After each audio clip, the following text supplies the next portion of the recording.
welcome to the Political Philosophy Podcast. I'm Toby Buckle. What you're about to listen to is the second part of a multi-part series on Machiavelli. This one runs a little longer, but I wanted to cover the ground that I covered in one coherent episode, and yeah, I hope you like the result. If you want the context of this, feel free to check out the first part, where I discuss Machiavelli in general, the historical context, the general interpretive frame I'm going to be bringing to this, and I make some comments on the Republican tradition in interpreting Machiavelli. With that said, I think the episode mostly stands up as a standalone piece, so if you're good to just get started, please feel free to just join us here. If you do want the context, go back and check that out. I'll also make a quick note that I reference a couple of other conversations I've had. All of those are just on the same podcast feed wherever you get your podcasts from, particularly those with Philip Pettit and Orlando Patterson. So if you want the context to those, I have big long series with both of those authors as well. Apart from that, let's get straight to it. This is part 2 on modern interpretations of Niccolo Machiavelli.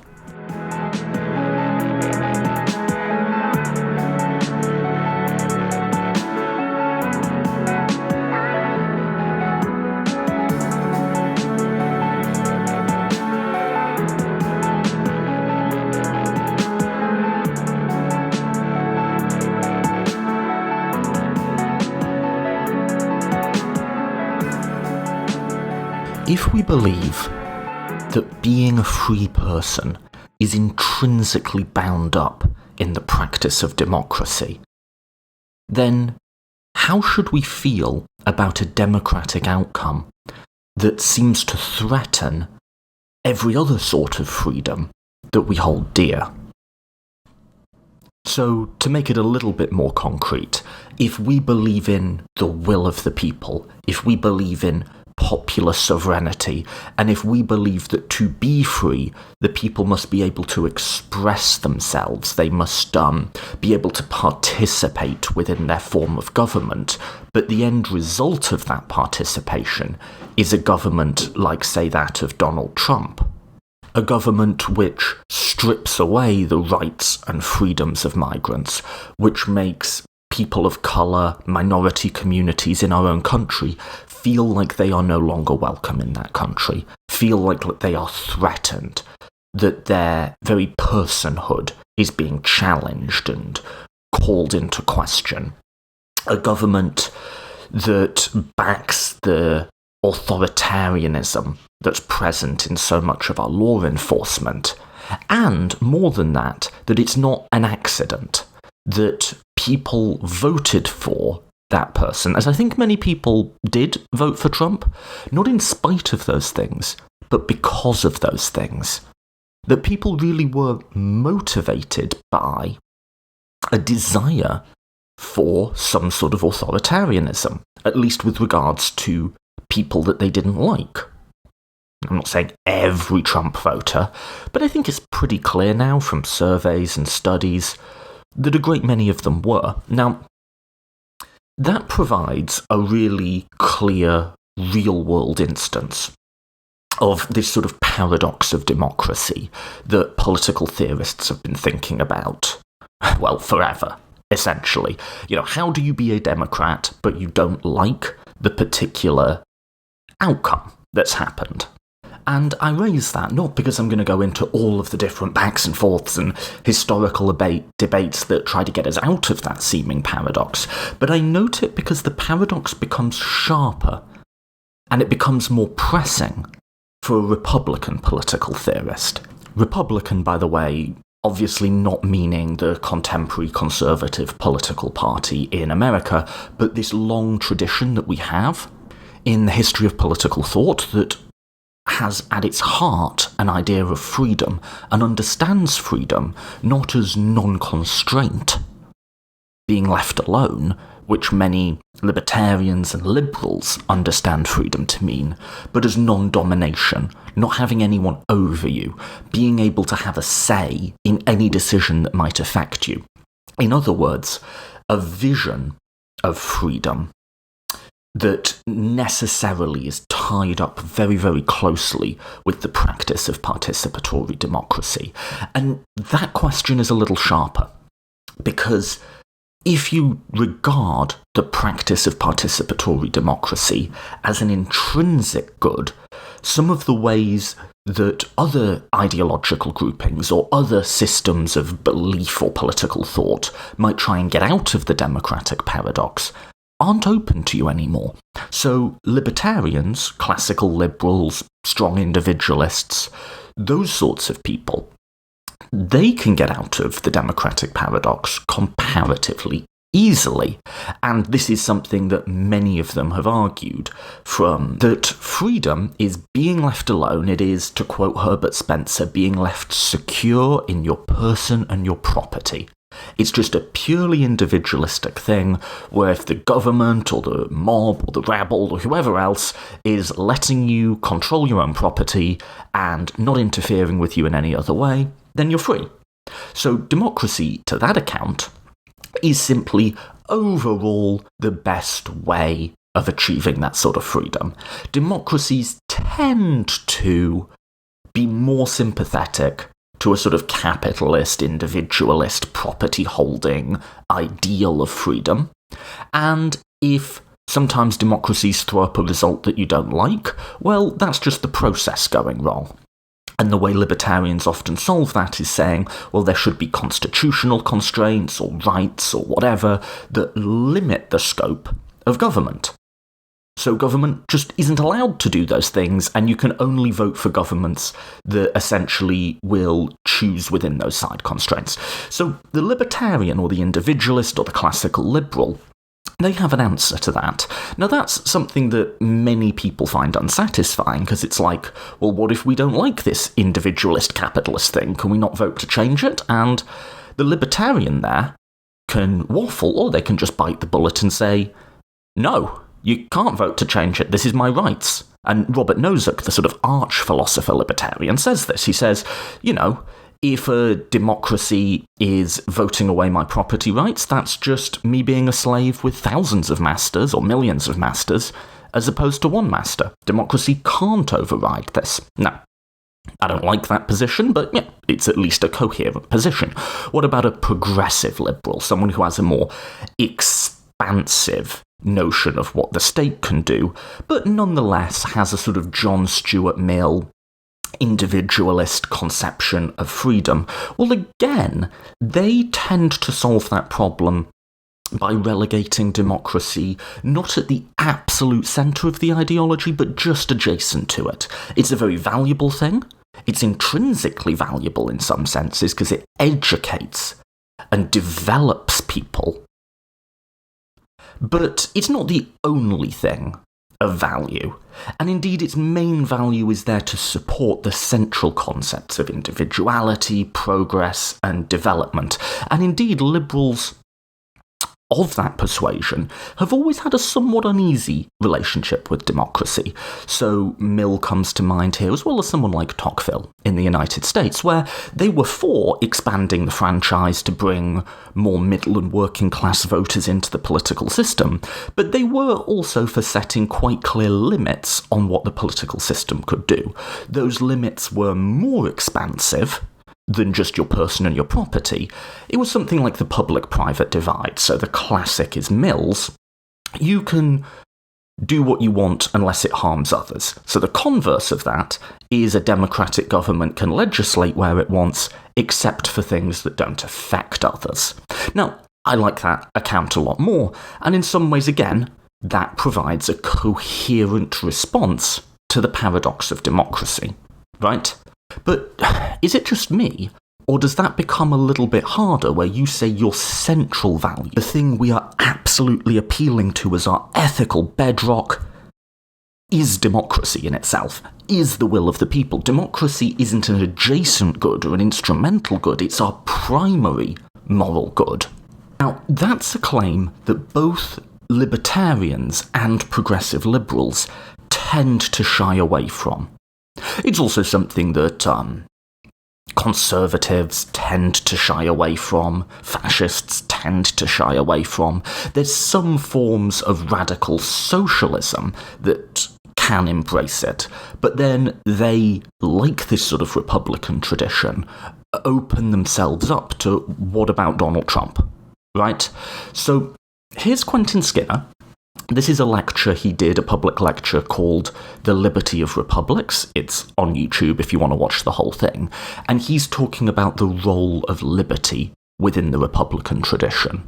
Now, in order to see where Republicanism fits, I think you have to recognize one crucial feature about the Republican tradition generally, which is that this is a tradition which thinks that the most important value in our common life is freedom. Now, that needn't be the case. The contemporary liberal presupposition is that the most important value is justice, whereas, of course, for the Republican, there would have to be a Republican ideal of justice. Utilitarians would tell you that the most important value is the common good. Various Marxist strands of thought would tell you that the fundamental ideal is enabling people to follow real interests. The Republican is the person who says that the fundamental value is, Ulrich already said it, is freedom. And what it is to be able to live freely in a civil association. So the fundamental value is freedom, and what you have to understand Republicanism is its view of freedom. So there's a bit of Skinner, and I mean, as he makes abundantly clear, freedom is the value for Republicanism. And this gets it into an even deeper bind with this, because not only is freedom intrinsically valuable, but it really is the only thing that's intrinsically valuable. So Philip Pettit has a book, which I recommend you read, by the way, called Just Freedom, A Moral Compass for a Complex World. And it means what it says, that really, this is a morally consequentialist view, by the way, but the consequence that we're trying to maximise is freedom in the sense of non-domination.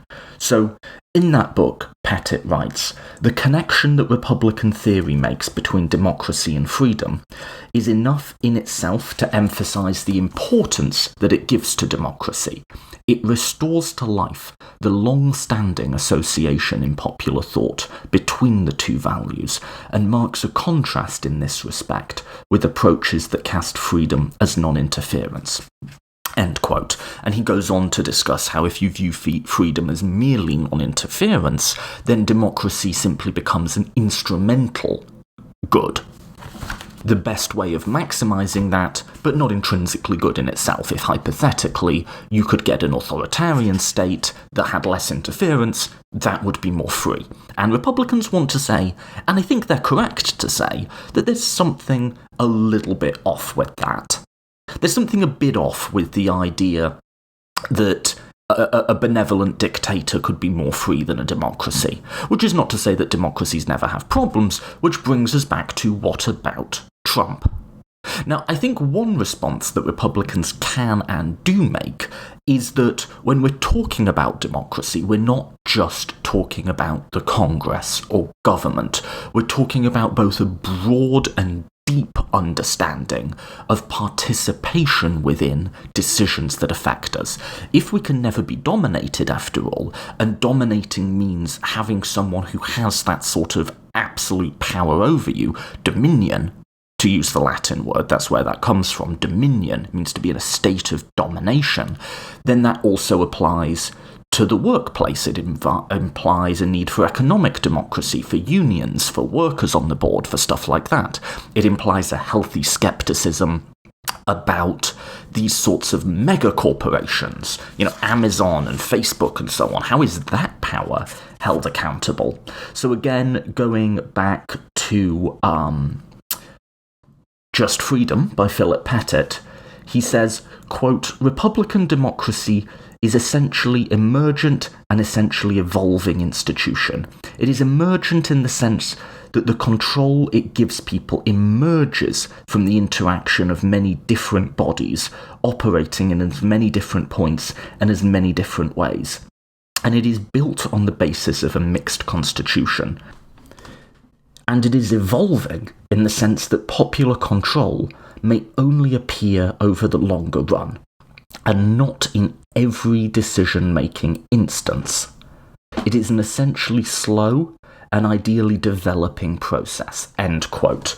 So there you have, I think, a coherent view, which is the will of the people, as it were, is something that emerges over time, and anyone who says, well, this one individual vote is quote-unquote the will of the people is kind of missing the point.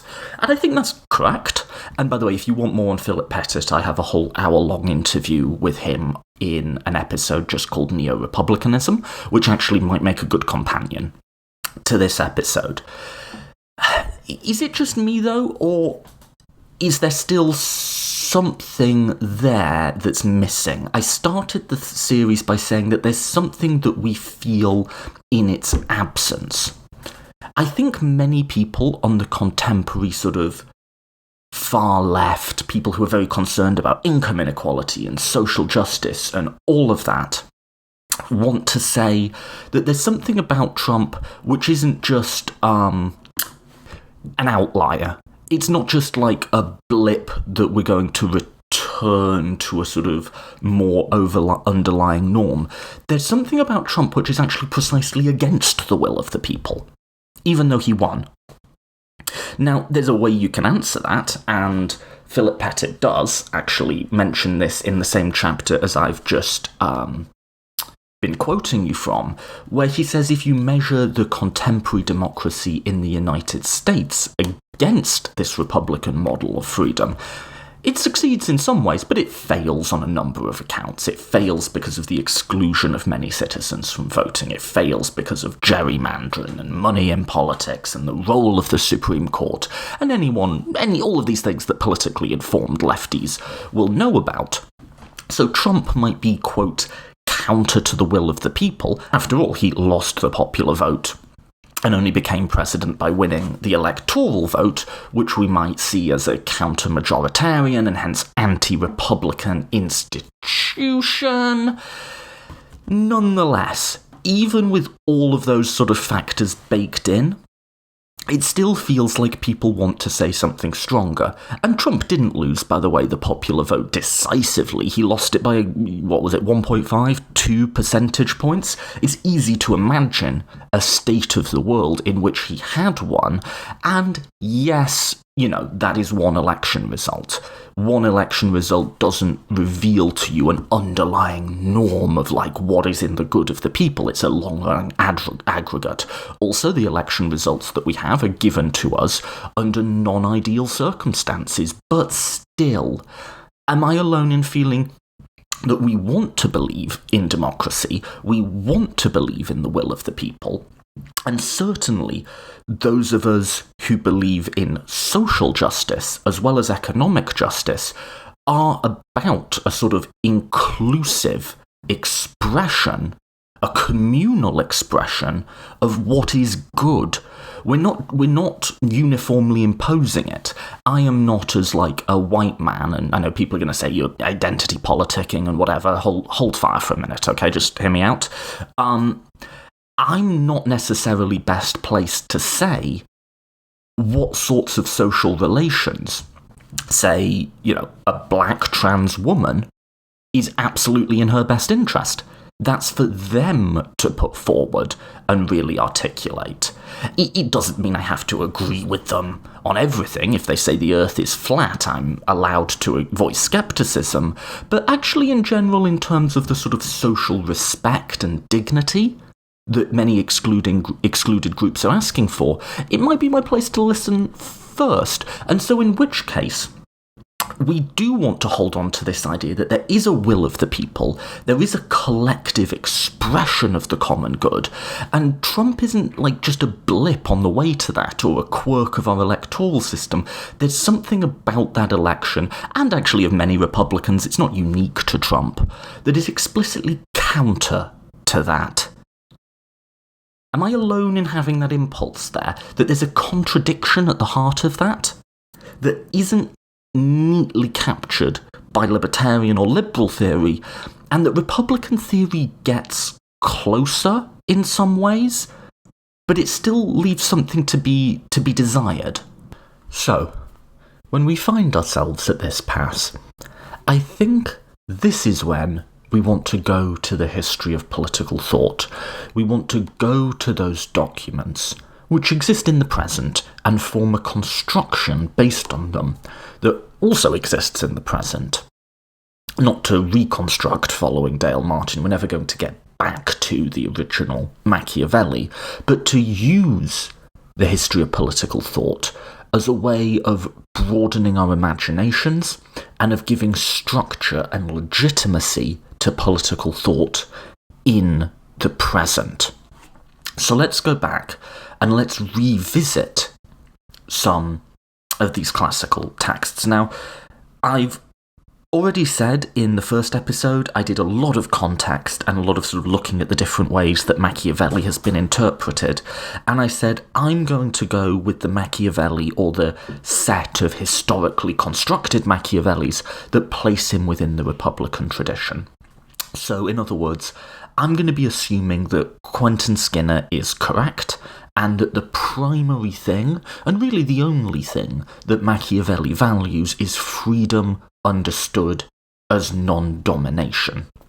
So, what does that mean for democratic governance? Now, for this episode, as I get into my Machiavelli, I'm going to read you some fairly big chunks of it, because you're grown-ups and you don't need just little 2-second snippets. So let's get into this. And also, Machiavelli is just really, really fun to read. So everything from this week's episode is going to be coming from the discourses, the discorsi. Do you like my Italian accent? It's garbage, isn't it? Get used to it. It's coming back throughout this series. But this is one of the challenges I find with Machiavelli. And it's challenging because I know I can't be the only person to have this thought, but he seems to be relatively clear and straightforward about what he says about democracy and the Constitution and so on. Machiavelli himself is not one of these. This isn't Hegel or Kant or one of these absolutely impenetrable philosophers. He writes in very everyday language and seemingly in very straightforward in his ideas and their presentation. So when you get this bewildering variety of different constructions of him, you sort of wonder, were people even reading the primary sources? But anyway, let's get into this, and let's just start with what Machiavelli says, this is right at the beginning of the discourses, about the different forms of constitution. Because I think one of the difficulties, the paradoxes when we think about someone like Trump or Orbán in Hungary, is we in the modern world generally view the way we think about different types of government is existing on a spectrum from democracies to authoritarian governments. And some democracies are a bit more democratic than others, and some authoritarian governments are a bit more authoritarian than others, but there's essentially two different types. There's sort of free and unfree. Well, the ancient mind didn't see it that way at all, and the Renaissance mind, in being very deeply influenced by these ancient authors, didn't see it that way either. So let's go to Book 1, Chapter 2 of the Discourses, which is simply entitled Of the Various Types of Government, and to which of them the Roman Commonwealth belonged. So a tiny bit of context here is Machiavelli, like many Republican writers of the age, Rousseau also would fall into this category, believes that Rome is the exemplar of a good state. In a similar way, both liberals and conservatives will sort of go back to the founding of America and say, what did the Constitution say? What was the original intent of the framers? Stuff like that. They appeal to the past from legitimacy. He's doing nothing different there. He's appealing to the Roman Republic, and he's saying, well, what type was Rome? Because whatever type of state Rome was, by default becomes the best state and the state that we should emulate. And just like when liberals and conservatives appeal back to the founding of the Republic. they're often appealing to something that's mythical or something that, would never be the result of sustained historical criticism, but it nonetheless matters in legitimating their ideas. So I'm not going to pass any comment on how historical Machiavelli's construction of Rome is. It might not be that historical at all, but nonetheless it's very important to him and very central to the project that he's trying to bring us.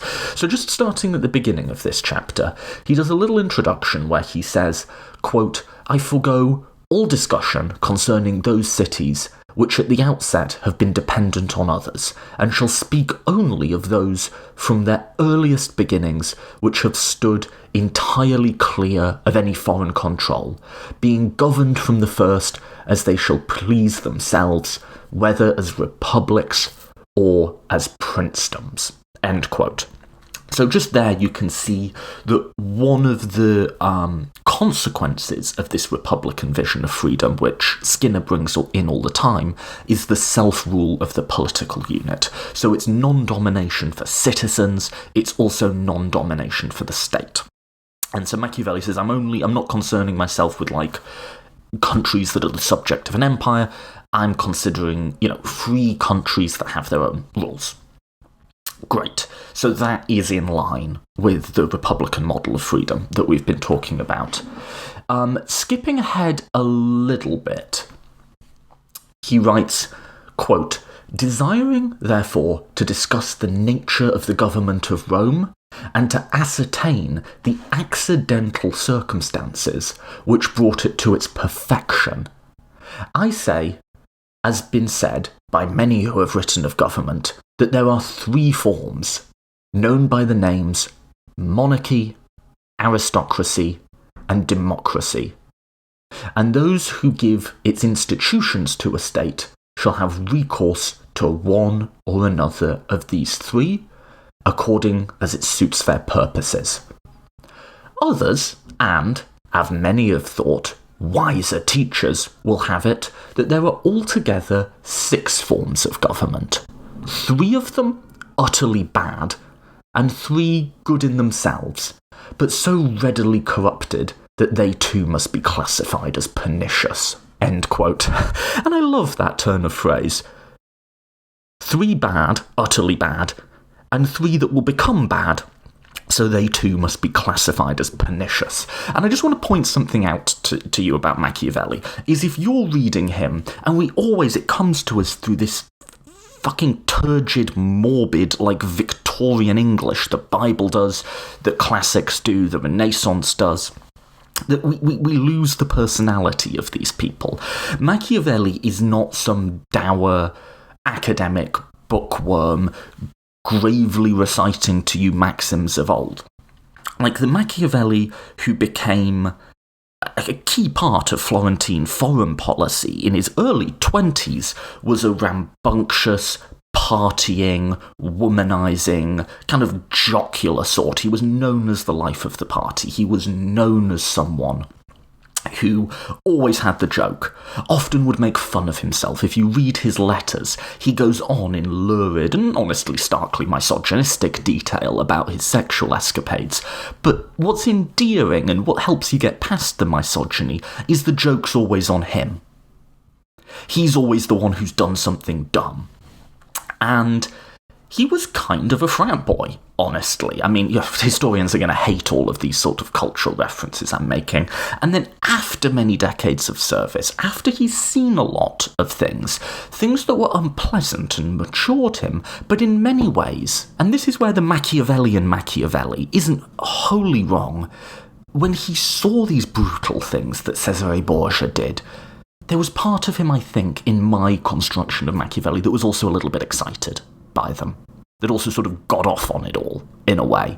And that the heartbreak of his life wasn't some truly terrible political thing he witnessed, but that he was no longer able to be part of the political, that he was banished essentially from Florence when the Medici took over again, and he had to live out the rest of his days in exile, and he was always yearning to get back into it.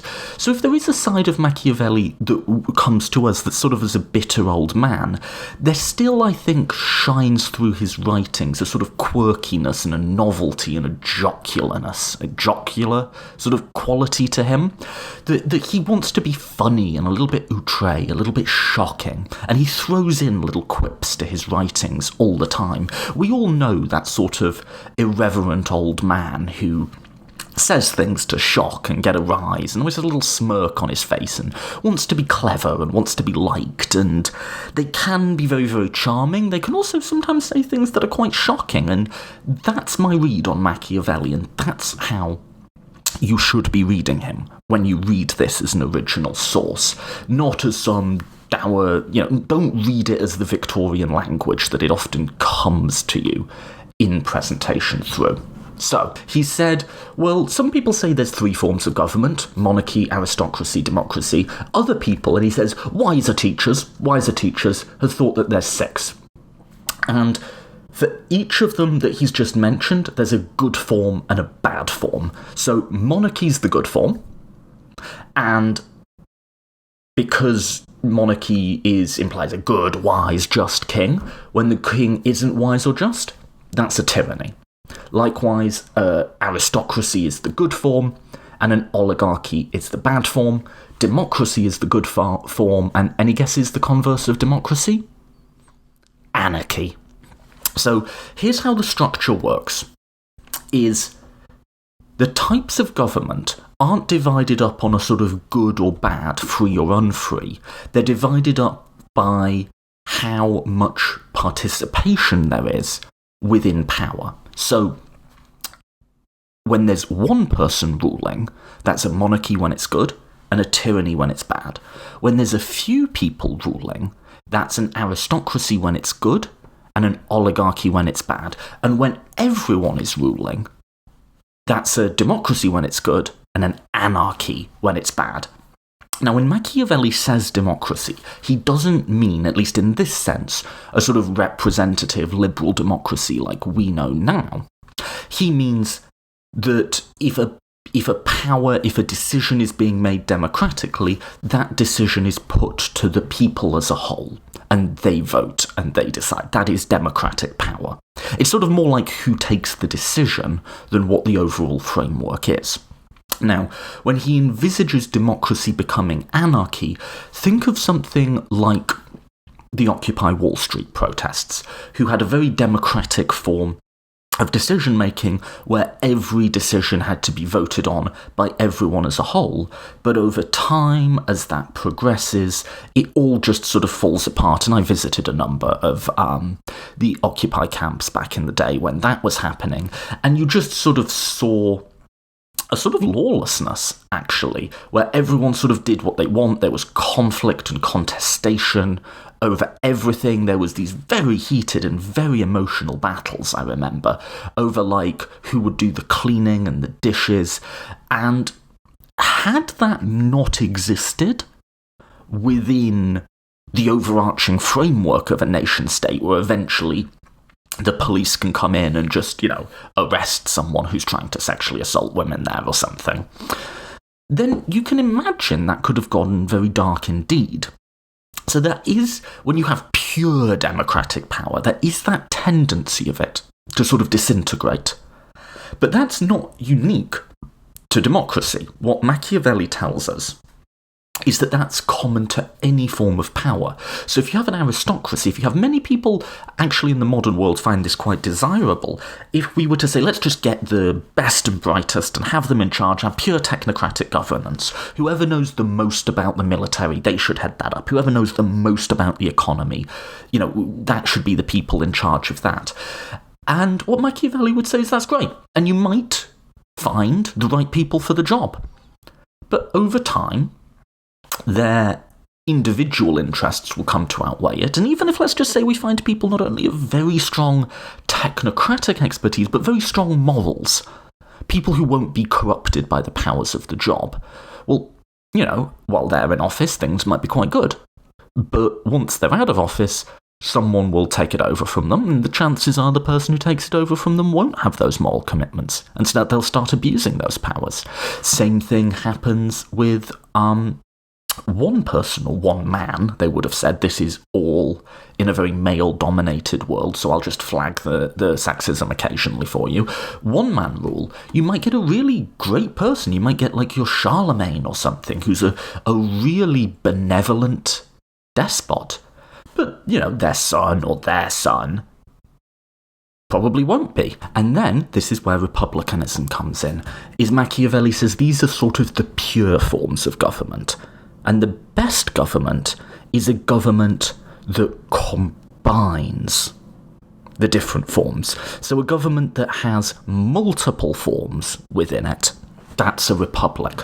So a republic, think of the US, right? You have the one, the few, and the many. You have the one, you have the presidency, executive power. You have the few, that would be like the Senate and the courts and stuff like that. And then you have the many, which is popular participation within that system. And he says that's the framework that's really best for securing liberty. But note again, and note there's an underlying consequentialism to a lot of republicanism, in that what divides the good and the bad forms isn't the structure of power, it's is it being used in the common good? Is it producing good consequences? So the rule of one, the few, and the many can produce good consequences for a short time, but if you want to produce good consequences for a long time, you need a republic. And I think that makes sense, right? But then, what are the consequences that are good that we're trying to maximise? Now, interpreting as I am Machiavelli as a Republican theorist, there's only really one thing that can fit that bill, and by good consequences we mean freedom. So, a monarchy might maintain freedom for a while, but then a tyranny will take it away. An aristocracy might maintain it for a while, or a democracy, but then that will collapse into oligarchy or anarchy, whereas a mixed constitution can maintain it indefinitely.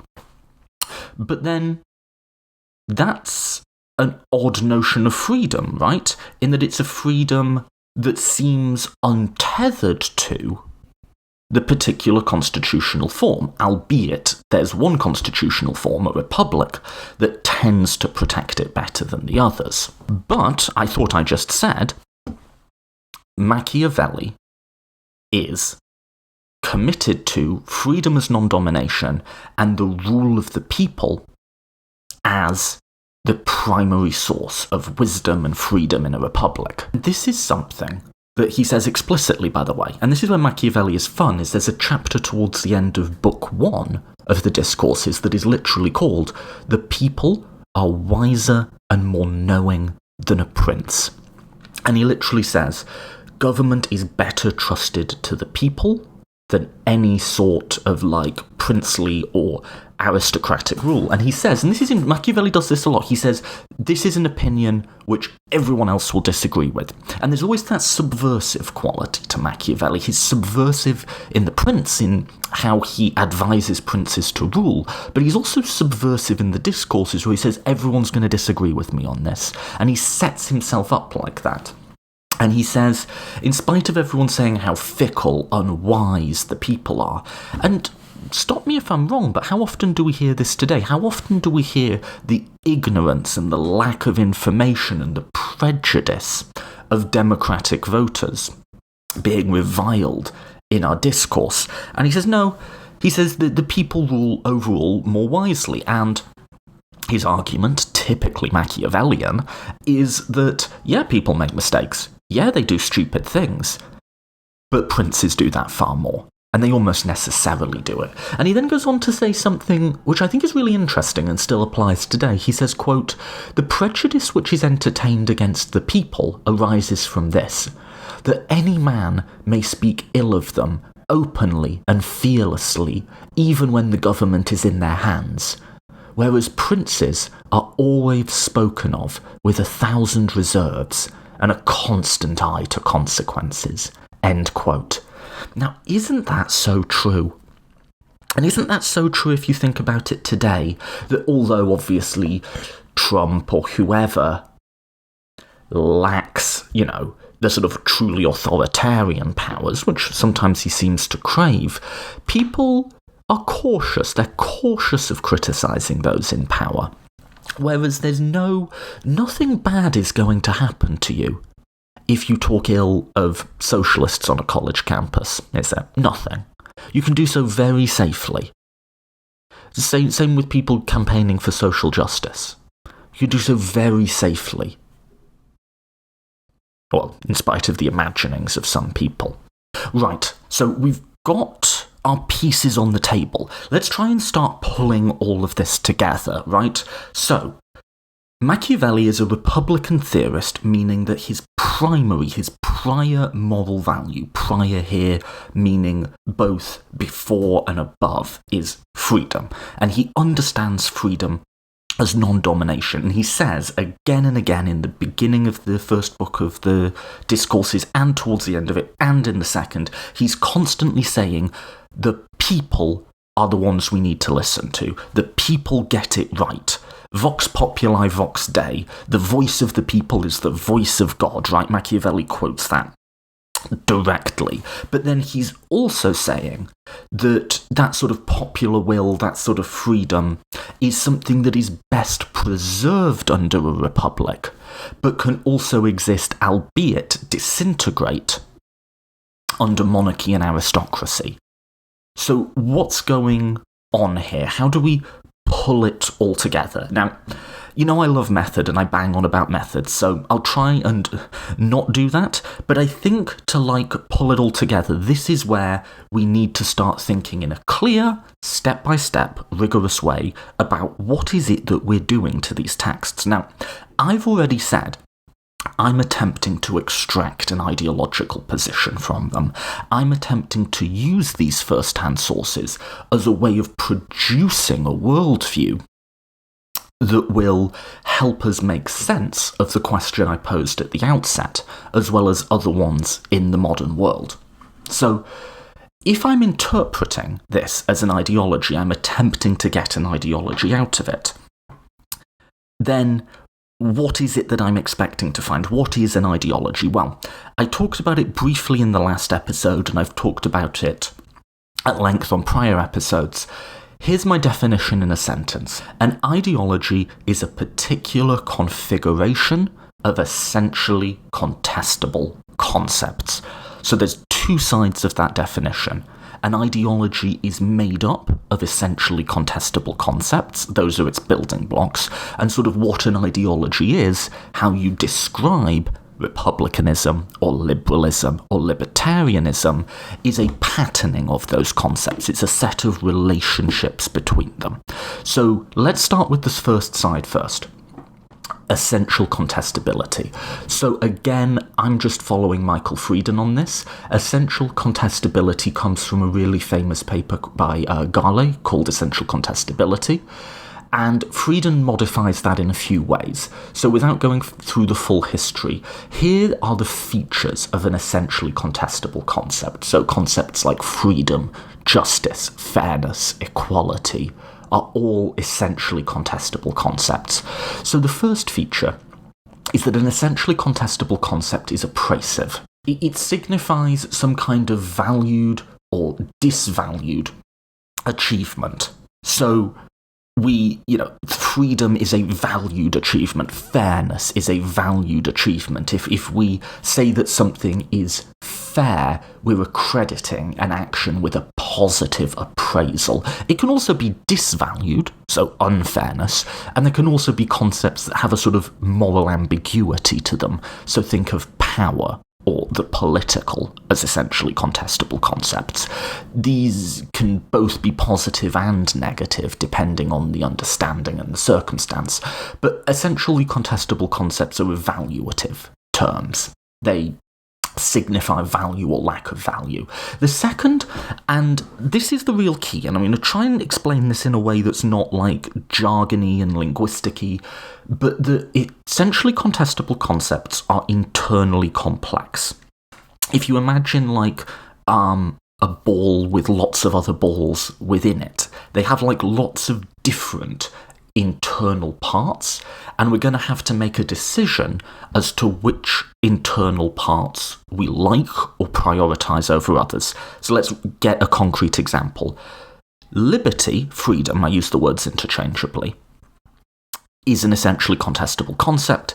As the first thing implies, it's bestowing value on certain things. Secondly, it's internally complex. Liberty could mean, as we've been discussing, non-constraint in the liberal tradition. It could also mean non-domination in the Republican tradition. So there's lots of different ways you can go with it. And this is really key, those components themselves may be potentially indeterminate. So in other words, what freedom means is at the first glance not immediately obvious. You're going to have to make a decision whether it's Stoic freedom, liberal freedom as non-constraint, Republican freedom as non-domination, some sort of collectivist, fascist freedom as blood and soil or something like. All of the, obviously we'll have preferences within that, but all of these are different possibilities. But then just merely putting it's non-constraint or non-domination still actually doesn't tidy it up for you fully, because it just moves the question down the road. Well, what do we mean by non-constraint or non-domination? So, non-constraint, I did a whole series on this, has been interpreted by libertarians as the individual being left alone in their person and their property, whereas it's been interpreted by more progressive liberals as, yes, the individual being left alone in the private sphere, but also them being aided with education and healthcare and stuff like that in the public sphere, right? So, essentially contestable concepts, to recap, are value terms that have multiple different meanings, and even once you get into the specific components of them, those components themselves will also have multiple different meanings. Final part of the definition is that it's something that's open to modification or reassessment in light of changing circumstances. So the particular ways that ideas will combine together will change over time, right? So how does that help? Well, the next part of the definition, the first part is they're built of essentially contestable concepts. The next part is that ideologies it's not just like freedom, done. Ideologies will link together a number of different ideas, a number of different essentially contestable concepts into a recognisable pattern, and that pattern is the sort of the definition of that ideology. So liberalism links together a particular understanding of individuality, of freedom, of progress, of development of the social structure, and those things sort of define each other. Freedom is individual expression, constrained and nourished by society to develop and progress for the social good. And you can sort of define the other terms by reference to the other concepts. So that particular pattern of concepts helps deal with that property of essential contestability, that each of these concepts have indeterminate components, and those components themselves are indeterminate. That problem is sort of solved by ideologies in a way, by putting a bunch of these concepts together. Now, the way in which ideologies, political, keyword is political ideologies, do that isn't random. Different ideologies do them in different ways, but they tend to follow a core structure. So again, following from Frieden says we can generally categorise three sort of layers of an ideology: core, adjacent, and perimeter. And so by analogy, think of like the structure of an atom, where in the very middle you have sort of protons and neutrons. You've got that core, and then you've got stuff whizzing around it. and how many things whizzing around it will be supported depends on the core and vice versa, right? So the core is the most central or valued concepts. These will be closely linked and provide the most substantive definitions of key terms in a way that's mutually supporting as well as mutually limiting. And the defining feature of an ideological grouping is a particular patterning of core concepts. So for libertarianism, this is individuality and freedom. Arguably, also property. We can debate that. For republicanism, you know already, what are the core concepts of republicanism is freedom and non-domination, right?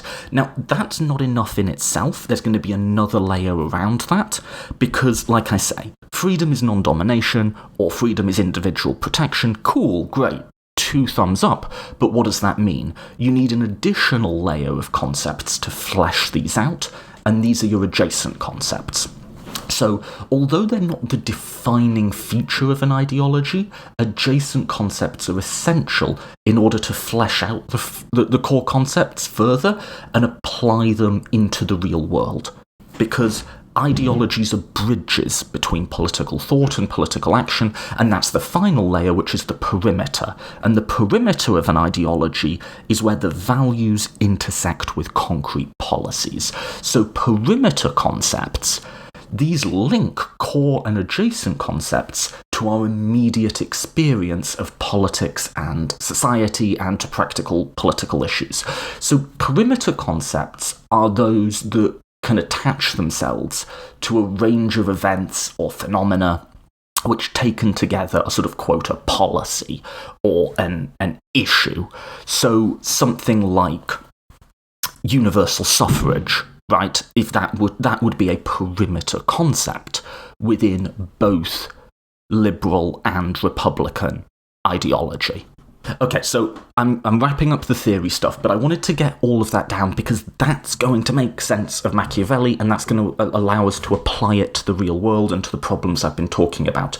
Now, the key thing to notice about this, we have our core concepts, so freedom, non-domination. We have adjacent concepts that will flesh those out, and then we have a perimeter where those concepts interact with real, concrete decisions. The thing I want to notice about this, and the thing that I think is absent in so much of Machiavelli interpretation, including interpretation I quite like that of Quentin Skinner, is the way we use particular pieces of value terminology is highly interlinked. How we understand one particular term, and this may be at a subconscious level, but how we understand one particular term will affect the meaning that we can credibly supply to another. So the technical name for this, don't need to get hung up on this, but the technical name for this is conceptual indeterminacy. That means that concepts at the perimeter, i.e. interacting with real-world concrete policy preferences, concepts at the perimeter will be changed and conditioned by changes in the core and adjacent concepts. And the core and adjacent concepts will be in turn conditioned by changes at the periphery. So from an interpretive standpoint, this means we have to understand that the relationship between core, adjacent, and perimeter is reciprocal and can only be understood in its reciprocity. Now, that doesn't mean that it has to be perfectly logically coherent on all fronts. So the idea of logical constraints in ideology interpretation is a loose hemming in rather than a strict set of rules. There will be contradictions in ideologies. All ideologies have their contradictions, but at the same time, it would be weird, would it not, for someone to hold a very individualist, property-holding view of freedom, but then also support socialist policies to do with worker control over the board. And it's not about absolute logical consistency. It would just sort of be weird to think of one person saying the same thing, saying both of those things in a sentence. And I think this is sort of the piece the methodological twist that I'd like to add to the Republican read of Machiavelli. So I've been with Skinner and Pettit so far.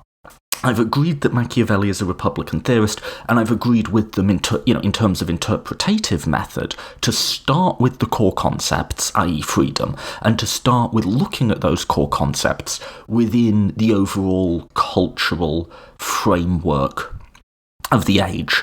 So I've gone with them in terms of their method in the first two steps. I now want to make a methodological tweak, which is to look at the reciprocal interaction of core concepts and with adjacent concepts with policy preferences as a way of understanding what those core concepts really are and really mean. And that interpretive tweak is going to produce a different conception of liberty that, while Republican, is distinct from. It's a different member of the family. So this is something you don't get so much in Skinner.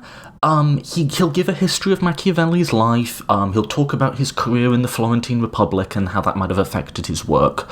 So, for instance, he argues, and I think this is plausible, I mean, I don't know, but I think this is plausible, the opening structure of The Prince is a reflection of his relationship with the Medici. That's just in his book Machiavelli. I think that's probably plausible.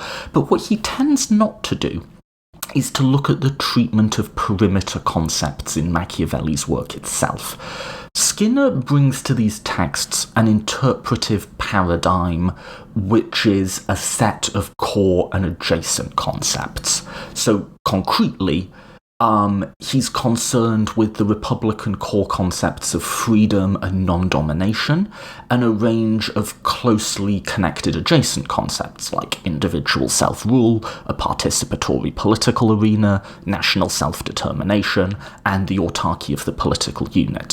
What he usually does not do is ask what set of perimeter concepts these would imply, nor does he really get into too much what set of perimeter concepts or concrete preferences they implied for the author.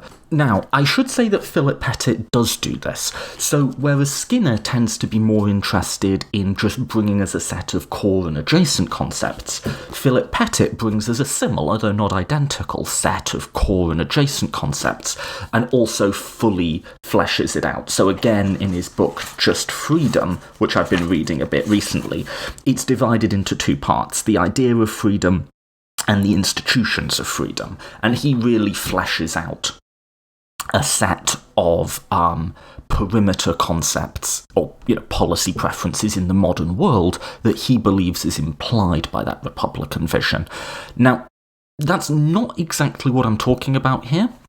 And to be fair to Pettit, he doesn't go into too much depth. He cites him a couple of times, but he doesn't do a full hermeneutic analysis of Machiavelli and that ideology. He just notes him on a couple of occasions.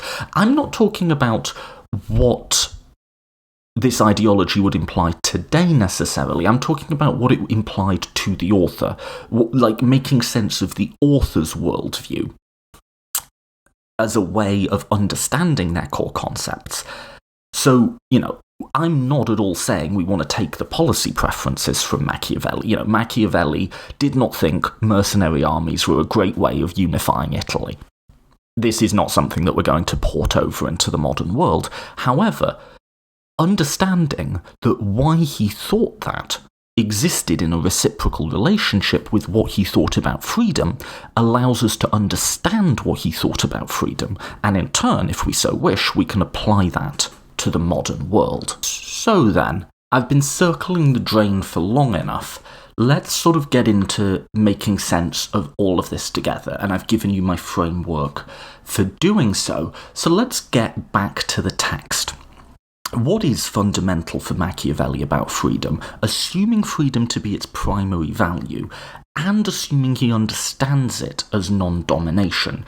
Let's get to what he says about this. So I think really the central chapter here, and this is something that a lot of people have circled around, is chapter 4 of the first book of the Discourses, which is called, and you've got to love Machiavelli chapter titles, because they give you what you're going to get, quote, that the disunion between the Senate and people of Rome made Rome both free and powerful, end quote. Isn't that interesting? The disunity between the Senate and people of Rome made Rome free and powerful. And I'm going to read you the whole thing, and I'll do just 2 quick explainers before we get in. Like I say, Machiavelli's not a technical philosopher. You can just read this stuff. He references the Tarquins. Those are the kings of Rome, right? And he says in the preceding chapter, he says, men never do good unless they're forced to. And he says that under the Tarquins, the kings, the nobles were kept in fear and were always scared that the kings might use the people against them. And then he says, quote, but no sooner were the Tarquins gotten rid of than the nobles, thus revealed of their fears, began to spit forth against the people all the venom which before they had kept in their hearts, offending and insulting them in every way that they could, confirming what I have observed already, that men never behave well unless compelled. And whenever they are free to act as they please, they are under no restraint, and everything falls at once into confusion and disorder, end quote. Elsewhere in the preceding chapter, he talks about the natural arrogance of the nobles. This, by the way, is the sort of Republican freedom-loving Machiavelli. So let no one pretend Machiavelli is necessarily an optimist, but I think this is real. So going on to the next chapter, chapter 4, that's the first thing, the context of the removal of the Tarquins, and as soon as that happens, the nobles, he says, just let forth with all of their fury and contempt for the common people, all of their disdain. The other thing I want to bring to your attention in this chapter is tumults, this word, tumultuous, which he talks about. This can make it seem that he's talking about something very civil and very mild. He's talking about big, public, mass protests, maybe even like in contemporary parlance, riots isn't too far. As Martine Libovoci in From Fight to Debate, Machiavelli and the Revolt of the Compi writes, there were very good grounds for fear. On reading the accounts of what mobs did in the 14th century, car burnings by our suburban youth seem mild in comparison. So I'll use the word protests. I'll sub in for that, as to give a better sort of sense of the visceralness of what Machiavelli is talking about here. And I'm going to read you all of chapter 4, because, a lot of people have a lot to say about this little bit of Machiavelli, and it's absolutely pivotal for understanding the Republican construction of Machiavelli, and particularly what's going on when he talks about liberty. So let's just read it all together.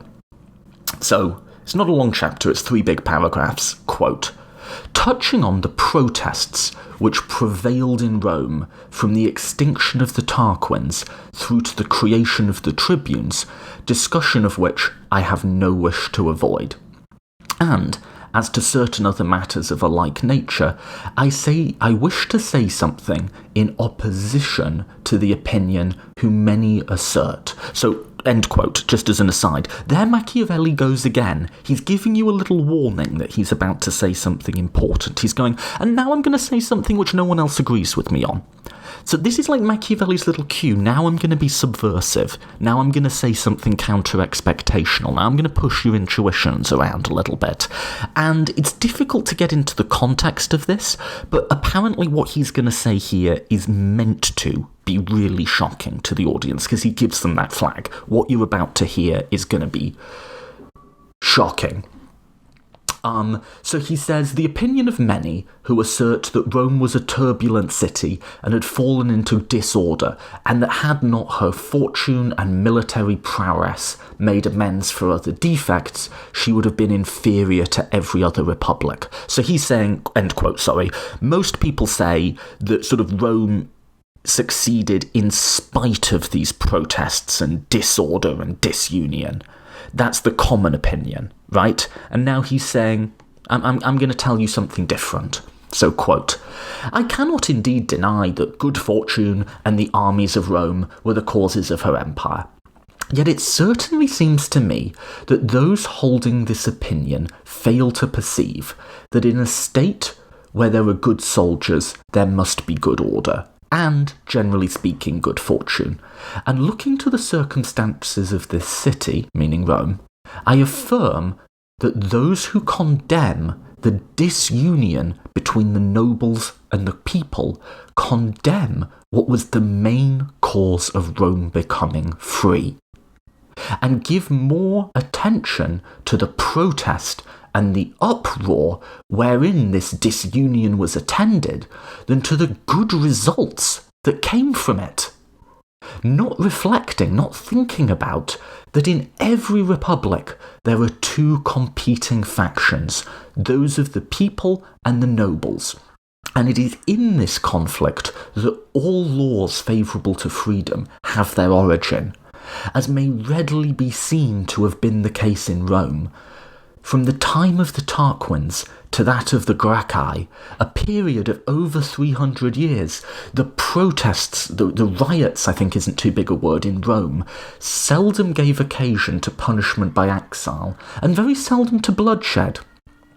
So that we cannot declare these protests to have been disastrous, or that the Republic to have been disorderly, which during that time, on account of her internal broils, banished no more than 8 to 10 of her citizens, and put very few to death, and rarely inflicted monetary penalties. End quote. So I'm just going to make a quick aside here. Note what he's appealing to as like the standard of how we judge whether a political action is to be acceptable or not. So according to sort of modern centrist liberalism, we say, well, free speech, and more than that, civility, you've got to address your opponents with decorum, everyone's got to be... No, Machiavelli's saying, this is all good. Not that many people died. That's his standard, right? He's saying we only banished like 8 to 10 people, and not that many were killed. That's his standard of sort of what appropriate political engagement looks like. I just want to flag that. So, continuing on, nor can we reasonably pronounce that a city is ill-governed wherein we find so many instances of virtue. I'll come back to that word in the next episode. But roughly you might translate virtu as excellence. So, nor can we reasonably pronounce that a city is ill-governed when we find in it so much that is excellent. I'll translate virtu as excellence. For excellent actions have in their origin the right training, and the right training is found in wise laws. And wise laws in these very protests which you thoughtlessly condemn. For he who looks at the results of protests will find that by and large they did not lead to banishments, nor hurtful violence to the common good, but to laws and ordinances beneficial to public freedom. And should any object to the behaviour that the Romans was extravagant and outrageous, for we will see the assembled people to be heard shouting against the Senate, and the Senate against the people, and for the whole people to be seen rushing wildly through the streets, closing their shops, quitting the town, all of these things, which we will say terrify only those who read of them. It might be answered that the inhabitants of all cities, and most especially cities which seek to make use of their people in matters of importance, have their own ways of expressing their wishes, and among which the city of Rome had the custom that when its people sought to have a law passed, that they followed, or one another, to these courses mentioned, or else refused to be enrolled as soldiers, and to pacify them, something of their demands had to be conceded. But the demands of a free people are rarely hurtful to freedom, since they originate either in being oppressed or in the fear that they are about to do so. End quote, and just a little aside.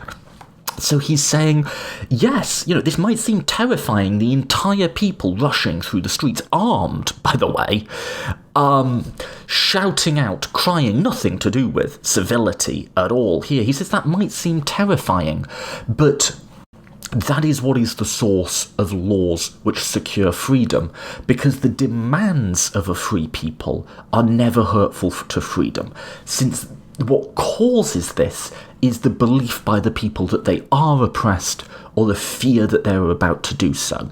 And he goes on to say, quote, "When the fear is groundless, it finds its remedy in public meetings, wherein some person can show by argument that the people are deceiving themselves, for although the people may be ignorant, they are not, as Cicero says, incapable of being taught the truth, but are readily convinced by when it is told to someone in whose honesty they trust."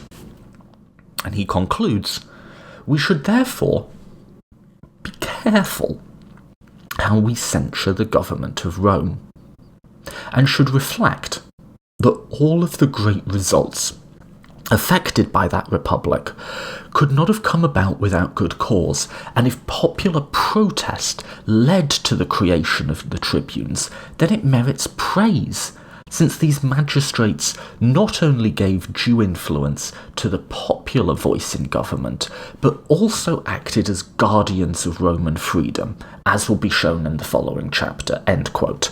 And the following chapter is, he says, whether freedom is safer in the hands of the people or the nobles. And he says it's safer in the hands of the people. Okay, so that was a big chunk of primary text, and I gave you my own interjections to try and get through it. But let's recap. So he says, this is going to be really shocking to you. You are going to be shocked. So this is what Machiavelli does to sort of just flag to his reader. Okay, key passage coming up. And he says, big, messy, noisy protests are a good thing, because they reflect the desire of the people not to be oppressed, and they can get that instantiated into law. And this is quite shocking, right? It might be shocking today. Let me try and translate this into modern parlance. In modern parlance, I might say something like this. Many have condemned so much of what's happened in American history. We look back and we see the civil rights movement as succeeding through restrained and moderate leaders, but condemn the rioting and the burning of cities by African Americans. Those who condemn that, I think, do so naively, for they are not taking into account the exact things which made the American Republic both free and powerful. People riot, people protest when they feel like they're being oppressed and they feel like they're being powerless.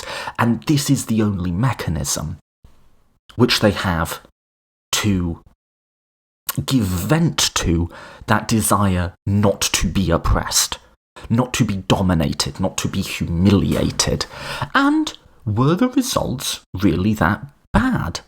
Cars were burnt, houses were burnt, but not that many people were killed.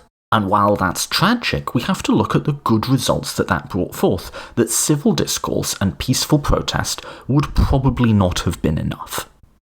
And that through the burning of cities that happened when Martin Luther King was assassinated, the prevailing power structures were forced, not through the kindness of their own hearts, but forced to take into account some of these concerns, were forced to admit, in some limited and still imperfect ways, Black Americans into their power structures, into their businesses, and whereby so doing, America became much more free, and much more stable, and much more powerful. End quote.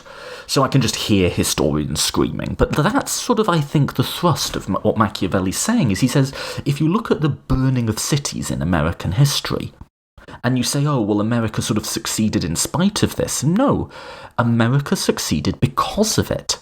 These are the actions which made America free and powerful, because those were the cause of the greater freedom. I want to add to our Republican core of freedom and non-domination. I want to add two concepts that are going to be very closely adjacent and don't this is what's going to give me my recognisably distinct Republican variant, and that's the many and the few. So in talking about Roman history, he talks about the people and the nobles, which is definitely a part of Roman history.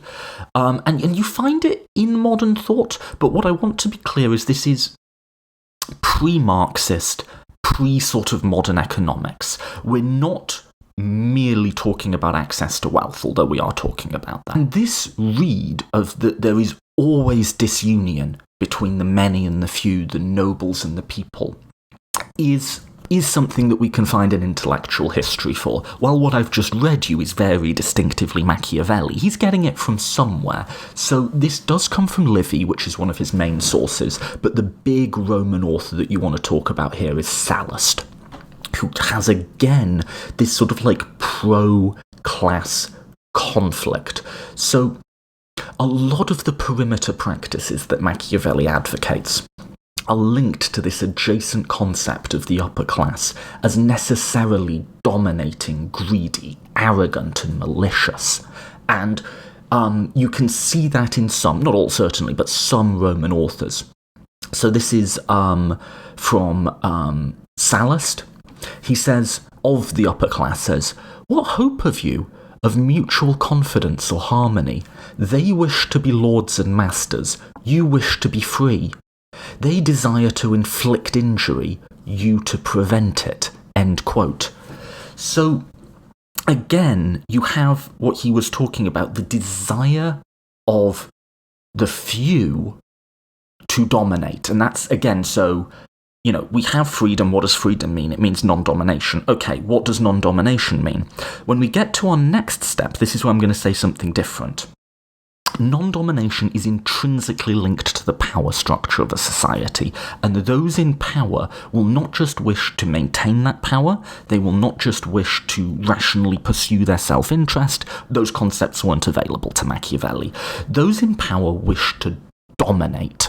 Remember in Book 1, Chapter 3, Machiavelli talking about the natural arrogance of the nobles, and Sallust, who I can only assume drawing from, they wish to be lords and masters, they wish to have dominion, and you wish to be free. And they desire not just to have their power and maintain it, they desire to inflict injury on you. Now, what's genuinely original in Machiavelli's analysis that we don't find in Sallust is how the conflict between these two dispositions can be the source of liberty. So the central contrast for Machiavelli is a contrast of competing desires. Two desires that are irreconcilable, but both will always exist. That of the powerful to dominate, and of the powerless not to be dominated, not to be humiliated.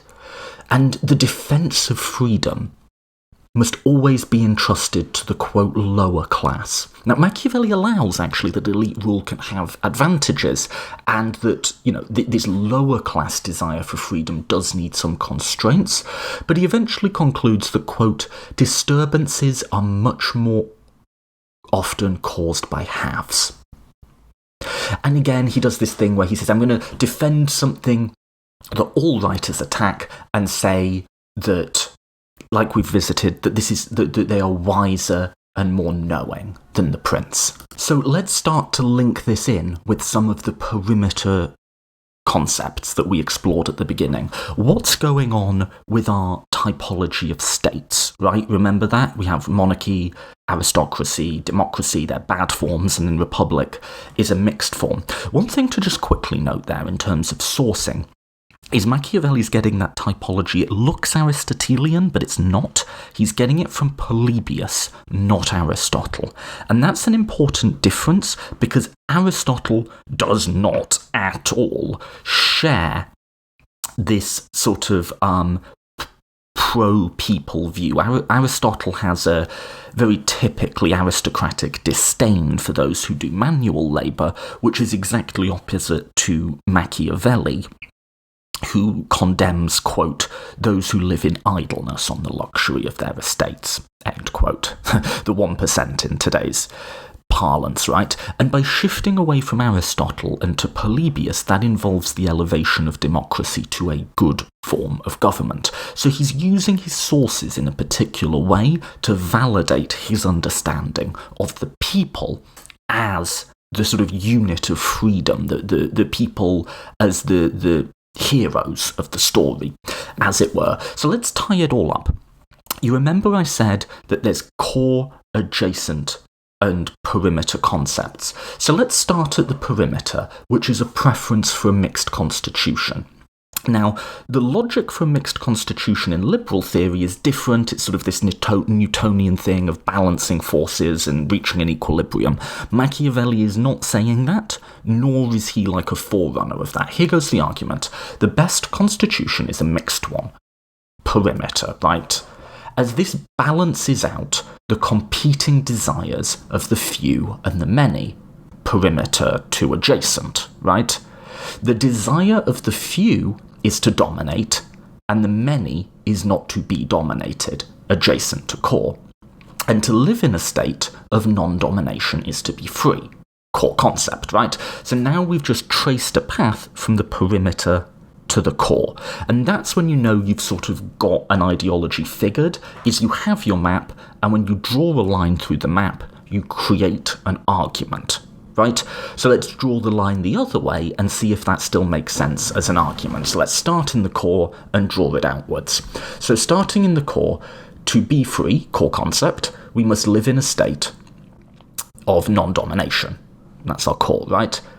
And so, to be free, we must live in a state in which the desire of the rich to dominate, core to adjacent, is constrained by a mixed constitution, perimeter. So drawing the arrow out the other way makes sense as well. So that's our map of our ideology. We have a core of freedom and non-domination, fleshed out by adjacent concepts of, yes, the autarky of the political unit, and yes, participatory framings, but the big core concepts, which I'm going to keep bringing it back to and inform our meaning of freedom, are the few and the many, the powerful and the powerless, and their desires to dominate and control and humiliate, and the desire not to be.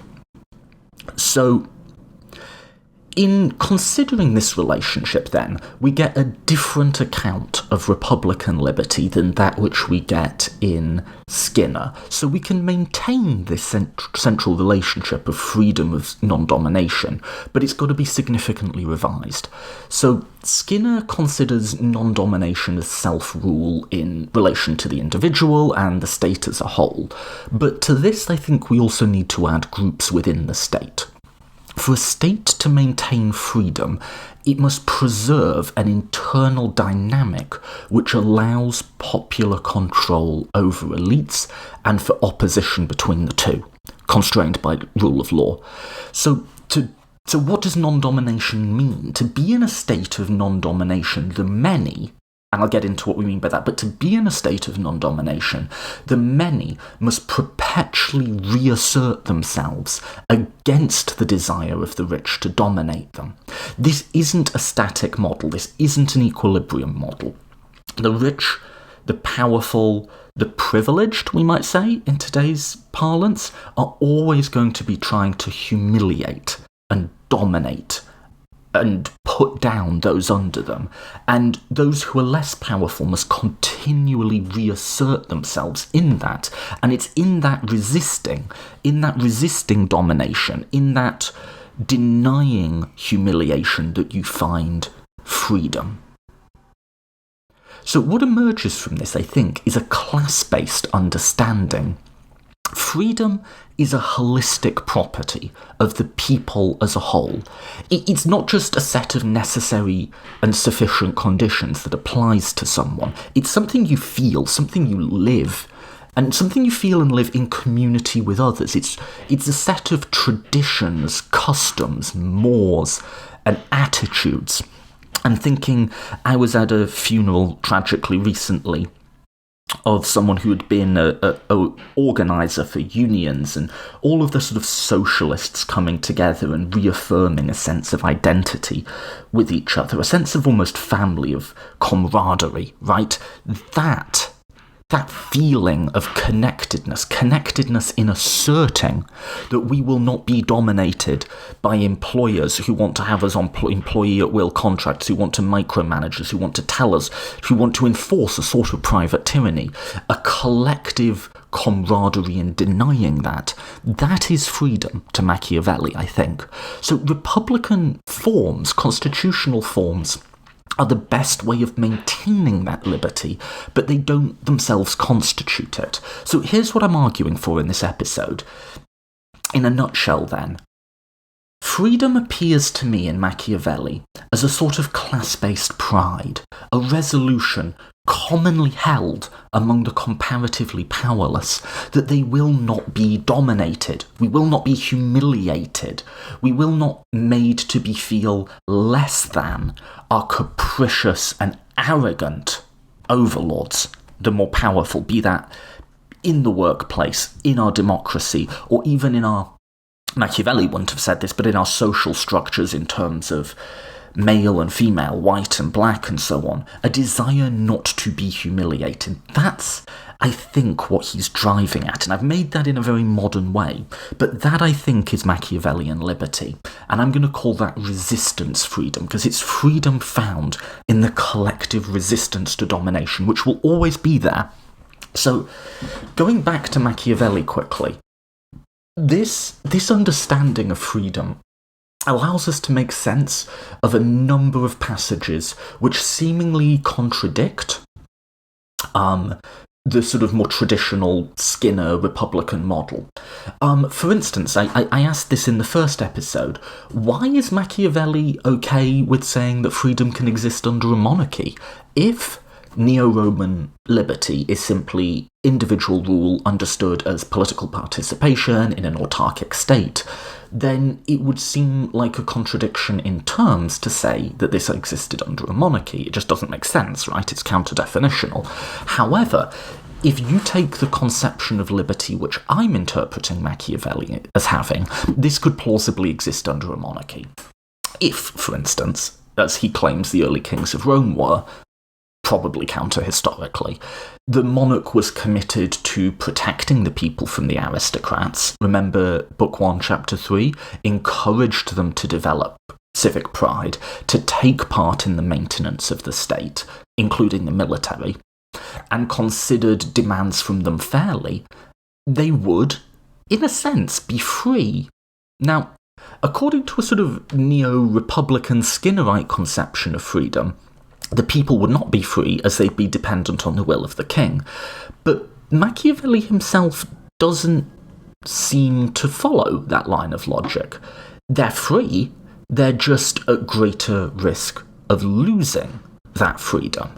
And again, you can argue, is Machiavelli being fully consistent here? Maybe not, but it's broadly emotionally consistent. What follows? What follows when you have that collective solidarity with others, that camaraderie, to use a modern socialist term, that meaning you find with others in saying, we will not bow down to you. We're not living on our knees. Thank you. That statement, that collective statement of resistance, if that's what we mean by freedom, then what follows from that, right? Well, this is what's fun about ideological analysis, is once we've used the relationship between core, adjacent, and perimeter to flesh out and gain a better understanding of the core, as we've done here, we can map it forward again. And let's look at one of those, which is aversion to mercenaries. Machiavelli hates, he goes on about this ad nauseum, he says as much about not liking mercenary armies as he does about liberty in all of his works. Why? Well, because Machiavelli's primary commitment is to freedom in the sense that I've attributed to him. He therefore wants to have reasons to integrate the people into the power structures of the time, both political and military. So in order to safeguard their freedom, the people should have access to government, they should be able to vote and put their own people in, but they should also constitute the apparatus of violent force. So that's why he's against mercenaries. Mercenaries are a means by which oligarchic regimes can maintain power without the support of their people. Consider also his insistence that a good prince should not have fortresses. This makes more sense now, doesn't it? Fortresses we think of as a tool for invasion. However, in the feudal age, fortresses are just as often a tool of local lords to dominate and control the local population. Finally, and I flagged this in my first episode, consider Machiavelli's arguments against having a military that's reliant on cavalry. What does that have to do with anything? These make very little sense, by the way, in military terms. But this gives us it, right? The upkeep of war horses is expensive and only available to the very rich. Societies with a cavalry-based military tend to be, or tend to become, feudally based. And that feudally based social structure, a hierarchy of clienteles, that is inimical to freedom as Machiavelli conceived it, and to the politics that would secure its maintenance. So let's map this onto the modern world then. Skinner's attempting to tell the story of liberty before liberalism, which I think is a really admirable venture and a valuable thing to do. I'm doing something a little different here, and I want to tell the story of class conflict before Marxism. Now, and this is obviously an ideological project, so let's take what we've got from it, this idea of freedom, and start mapping it on to the modern world.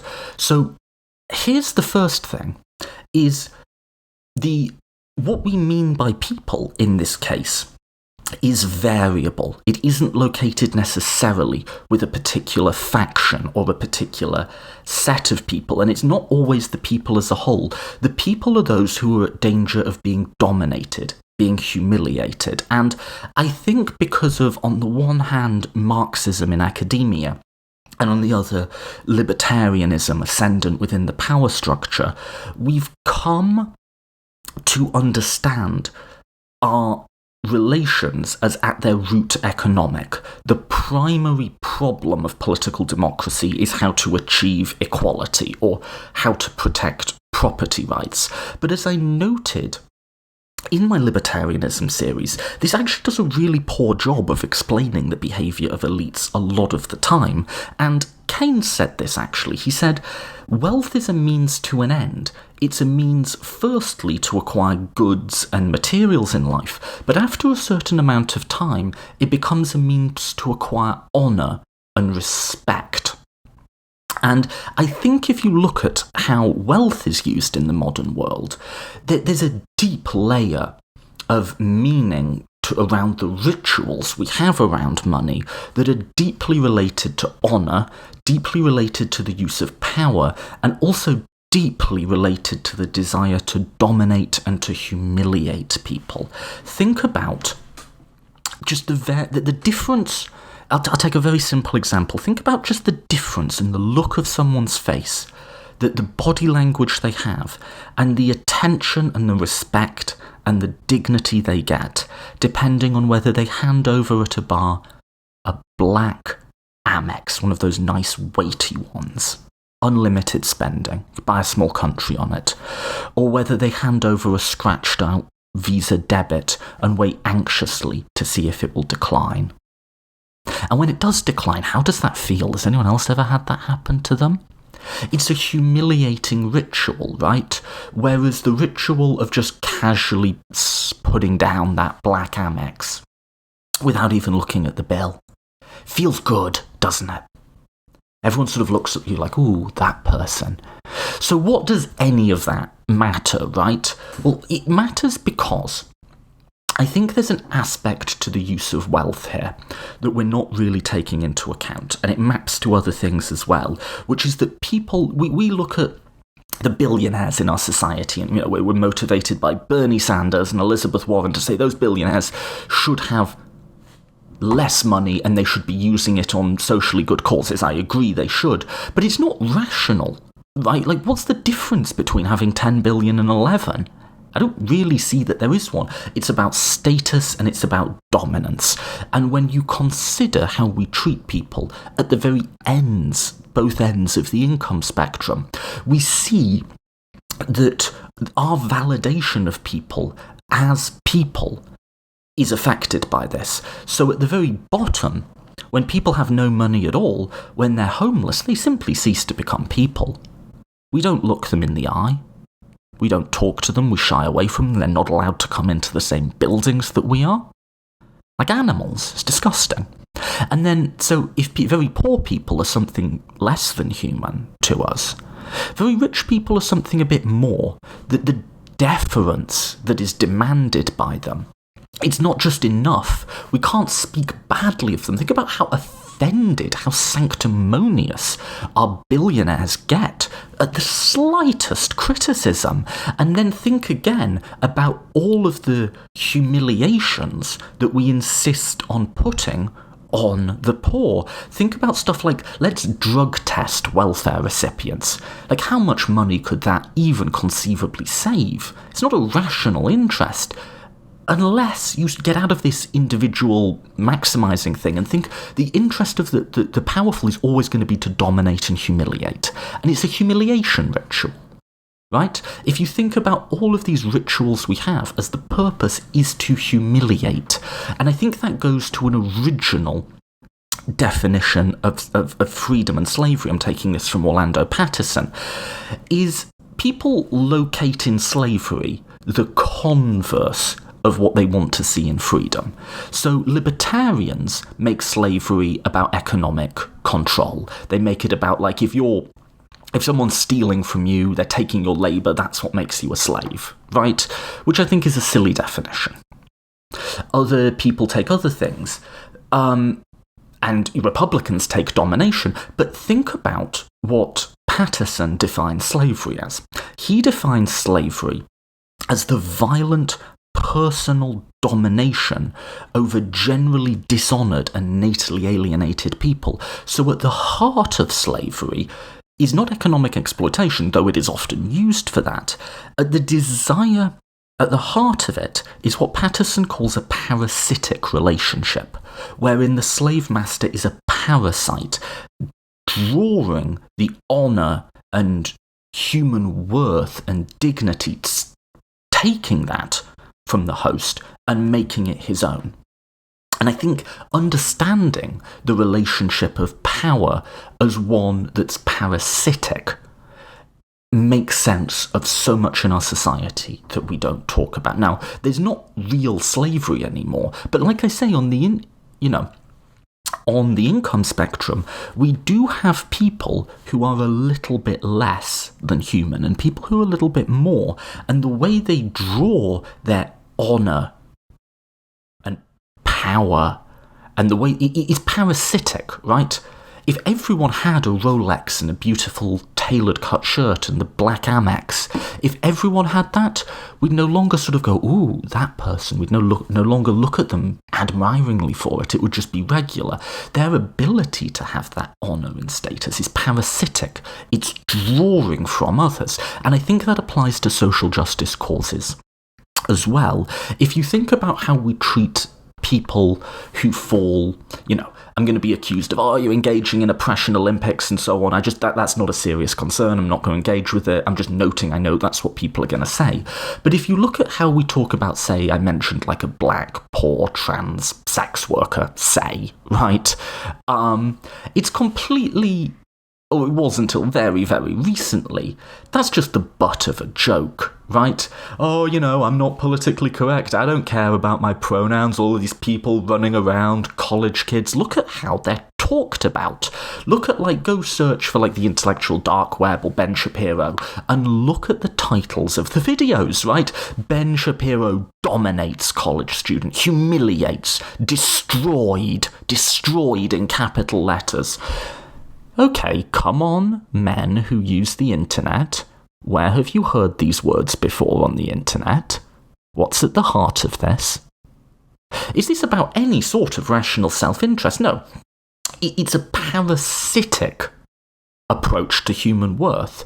I am what are these fucking morons call themselves. Like, I'm the alpha, I'm the dominant one, and that dominance is proved by humiliating and degrading others. It's a parasitic relationship, right?